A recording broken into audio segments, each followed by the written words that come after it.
সকাল সকাল এসে গেছে মাছ, তো মাছ কিনতেই আরা সেখানে দাঁড়িয়ে আছে।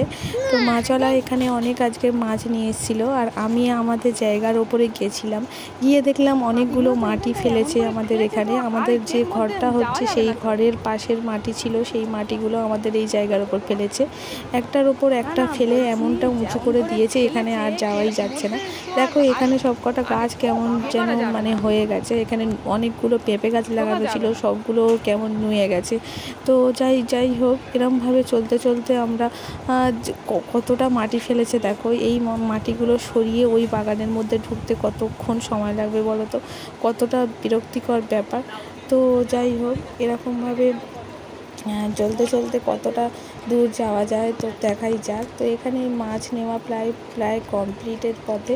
মাছ নিয়ে বাড়ি আসতেই মাছের ঝোলে হবে এখানে তরকারি। আর এই যে দেখো গাছটাতে এখানে একটা গাছ উঠছে, সেই গাছের খুব বিষাক্ত গন্ধ, সেই গন্ধটার জন্যই গাছটা আমি দেখাচ্ছিলাম। যাই হোক, এখানে মা পটল আলু দিয়ে মাছের তরকারিটা রান্না করবে, তার কারণ মিস্ত্রিরা কাজ করছে, তো তাদের জন্য রান্না করছে মা, আর সেই রান্না আমরাও খাবো। তো সেই জন্য পটল আলু দিয়ে বড় করে মাছের তরকারি রান্না হচ্ছে।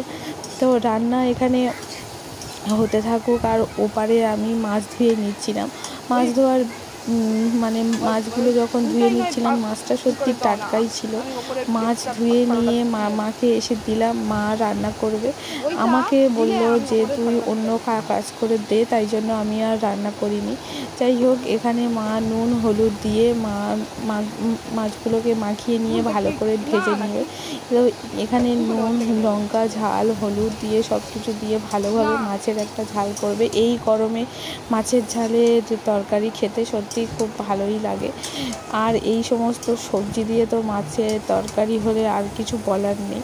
যাই হোক, এখানে হতে থাকুক, আর আমি ওদিকে মাছগুলোকে ধুয়ে আনছিলাম। এবার মাছগুলোকে কড়াইয়ে ভেজে নেওয়ার আগে রান্না করার জন্য ভালোভাবে মশলাগুলোকে মাখিয়ে নিতে হবে, যাতে মাছের গায়ে ভালোভাবে মশলাগুলো ঢোকে, আর সেই জন্য মাছ ভেজে নেওয়াটাও খুবই দরকার। তো রান্না করার সময় যতটা পারা যায় যে তাড়াতাড়ি করে রান্না করে নেওয়াই উচিত, তাই জন্য তাড়াতাড়ি রান্না বসিয়ে দিয়েছি। আর ওপারে দেখো মাছের দাগাগুলো কত না বড় বড়, এত বড় বড় মাছের দাগা দিয়ে সত্যি মাছ রান্না করেছে মা আজকে। মাছগুলো ভীষণই ছিল বড় বড়।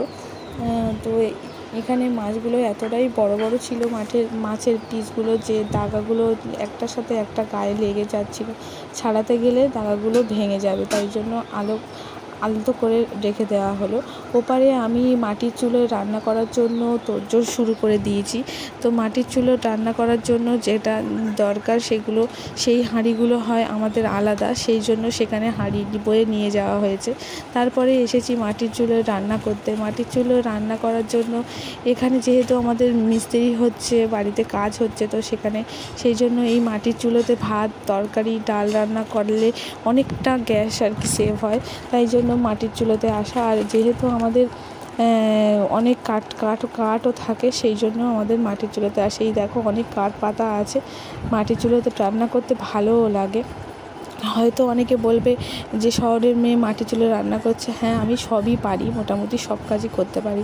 তারপরে আমার গাছে জল দেওয়া ছিল, অনেকগুলো গাছ মরেই যাচ্ছে এই গরমে, যা 50 ডিগ্রি তাপমাত্রার কাছাকাছি গরম। সেখানে সব গাছে যে কটা নতুন গাছ উঠছে সেই কটা গাছে জল দেওয়ার জন্য আমি জল নিয়ে যাচ্ছিলাম গাছগুলো দেওয়ার জন্য। এখানে একটা লেবু গাছ রয়েছে, লেবু গাছটা শুকনো হয়ে যাচ্ছে, তার কারণ লেবু গাছের গোড়ায় কোনো জল পাচ্ছে না। অনেক দিন থেকে লেবু গাছটাকে ভাবছি ভালোভাবে জল দেবো, কিন্তু জল দেওয়া হচ্ছে না ভালোভাবে। যদি না আকাশের কোনো বৃষ্টি হয়, ভালোভাবে জলও গাছের গোড়ায় পৌঁছায় না। সেই জন্য আমি বালতি নিয়ে চলে গেছিলাম বাগানে, যে গাছগুলো নতুন লাগানো হয়েছে সেগুলোর গোড়ায় জল দেওয়ার জন্য। আগের বছরে প্রচুর গাছের জল দিয়েছি, কিন্তু এবছরে তেমন কোনো বেশি গাছ লাগানো হয়নি বলে জল দেওয়ারও বেশি প্রয়োজন বোধ করিনি। যাই হোক, এখানে অনেকটা একটা সদনার ডাঁটার গাছ লাগিয়েছিলাম, সেই গাছে ছোট ছোট বিন্দু বিন্দু করে পাতা বার হয়েছে, তাই জন্য ভাবলাম এই গাছটাতেও জল দিয়ে আসি। তো এটাতেও জল দিতে এসেছিলাম। দেখো গাছ জল পেলে হুড়হুড় করে বাড়বে, মানে আমাদের ভাবনার বাইরে বেড়ে যাবে। তো সেই জন্যই আমি জল দিতে এসেছি। তো এখান থেকে জল নিয়ে আমি চলে গেলাম অন্য একটা গাছের কাছে, সেটাও এবছরেই লাগানো। যেগুলো আগের বছর লাগানো হয়েছিল সেগুলো বড় করে দিয়েছি জল দিয়ে, মাটি দিয়ে ভালোভাবে পরিষ্কার করে। মানে আর শোনো, গাছ লাগাতে গেলে গাছের গোড়াকে পরিষ্কার রাখতে হবে এবং গাছের গোড়ায় নিয়মিত জল দান করতে হবে। আর মাটি দিয়ে ভালোভাবে গাছের গোড়াটাকে আল দিয়ে নিতে হবে, যাতে গাছের গোড়ায় জলটা বসতে পারে যখন নতুন গাছ লাগানোর সময়। তো সেই মতো আমি নতুন গাছগুলো, যে কটা নতুন গাছ লাগানো হয়েছে সেগুলোকে ভালোভাবে জল দিয়ে নিয়েছি। আর বাগানে এখন গরমের সময় আসলে সত্যিই ভালো লাগে, তার কারণ গাটা একটু ঠান্ডা হয়ে যায়, একটু হাওয়া তো পাওয়া যায়। অন্য জায়গায় তো আর কোনো হাওয়া নেই। তো এইভাবে দেখো আমি যে কটা পেরেছি গাছের জল দিয়ে নিয়েছি। তো আমার আজকের জন্য এইখানেই ভিডিওটা শেষ করছি। অন্যদিন আবার অনেক ভিডিওতে দেখা হবে। গাছে জল দিতে আমার ভীষণই ভালো লাগে, তার কারণ গাছে জল দিলে গাছও যেন মনে হয় গাছটা যেন এবার বেঁচে যাবে, বা গাছের যেন প্রাণটা ফিরে আসবে, সেই মতোই গাছের জল দেওয়া হয়। তো আমার ভিডিও যদি ভালো লাগে তোমরা লাইক, কমেন্ট, শেয়ার করো। তো থ্যাংক ইউ। আবার অন্য কোনো ভিডিওতে দেখা হবে। টাটা।